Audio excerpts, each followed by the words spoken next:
The Philippines, under the leadership of President Benigno Aquino III, will continue to pursue diplomatic efforts to assert its claim over the Scarborough or Panatag Shoal as part of its territory. The President has sent DILG Secretary Mar Rojas as a special envoy to China to meet with its future leader, Vice President Xi Jinping. Both leaders discussed bilateral relations between the Philippines and China. It was cordial and constructive talks were conducted to ease tensions which first started in May with the entry of Chinese fishing vessels at the Panatag Shoal. Tonight we have with us on the phone Congressman Rodolfo Biazon, the chairman of the House Committee on National Defense, to give us a better understanding of what the Rojas round of diplomacy did in helping the Philippines in asserting its claim of the Scarborough Shoal. Good evening, sir.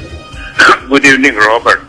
Sir, what is your reading of the talks between DILG Secretary Mar Rojas and China's future leader, Vice President Xi Jinping, to our claim over the Panatag Shoal? Will this have a positive impact for us, given the fact that the invitation to talk was initiated by China?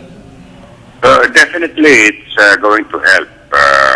For one thing, Secretary Rojas has pursued the official line of the Philippine government, which is to continue to pursue our claims in the area of the West Philippine Sea.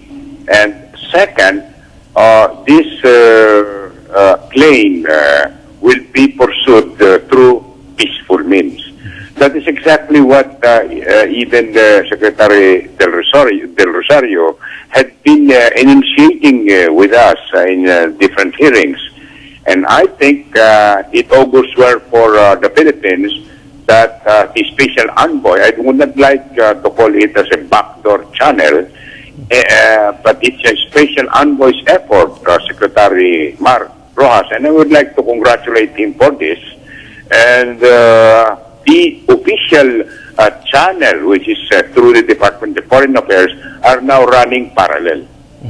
Sir, in line with diplomacy, how should we proceed in showing China that the Philippines has a rightful claim?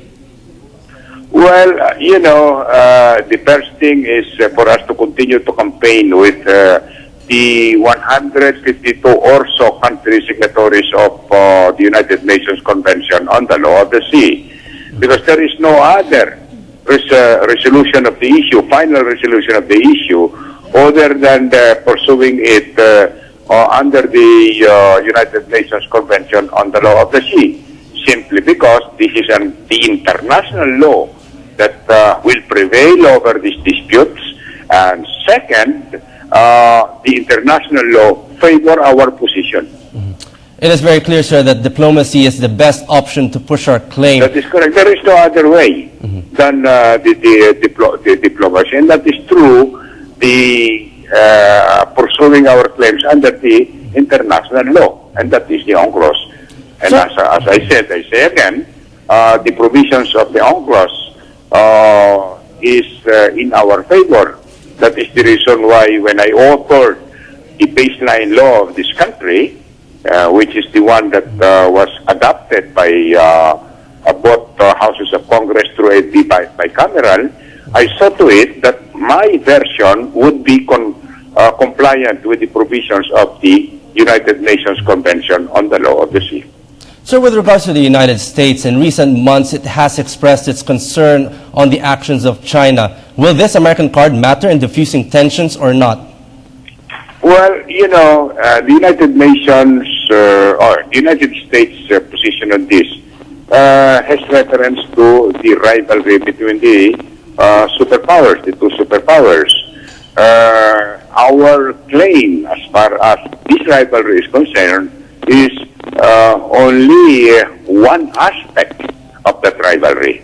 And so therefore, and that is simply because we have the so-called mutual defense treaty with the country. But as far as the Philippines is concerned, our interest in the area is definitely our national interest in pursuing our claims, all the way up to the inclusion of the inclusion of the exclusive economic zone as ours.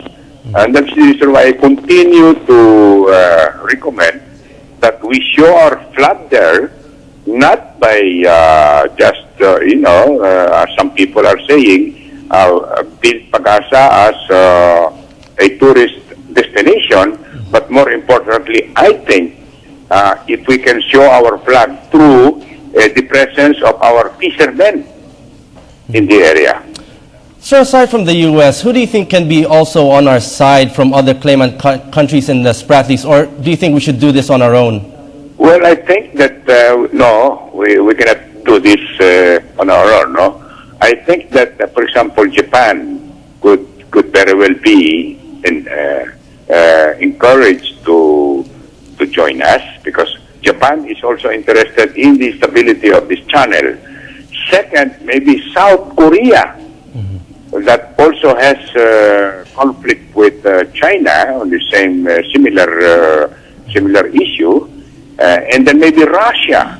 Russia also has a similar issue with Japan and China, for example. So I think that because of the fact that our pursuit of our claims is in accordance with the United Nations Convention and the Law of the Sea, we could get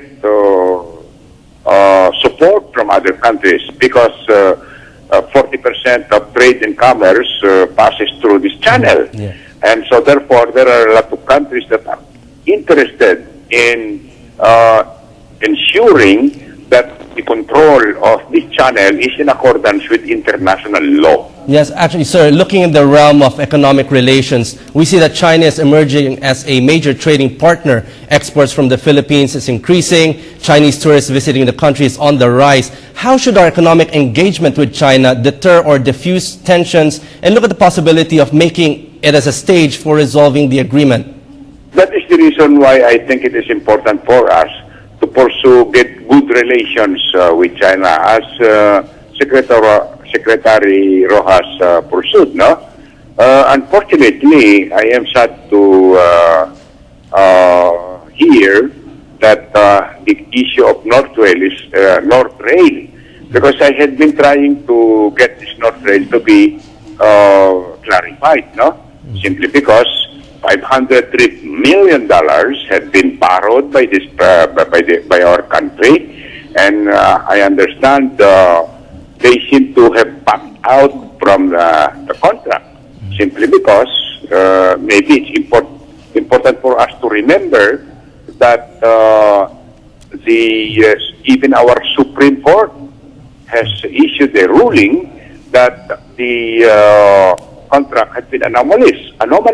For example, may I point out three of the anomalous provisions of the contract, if you have time. Yes, sir.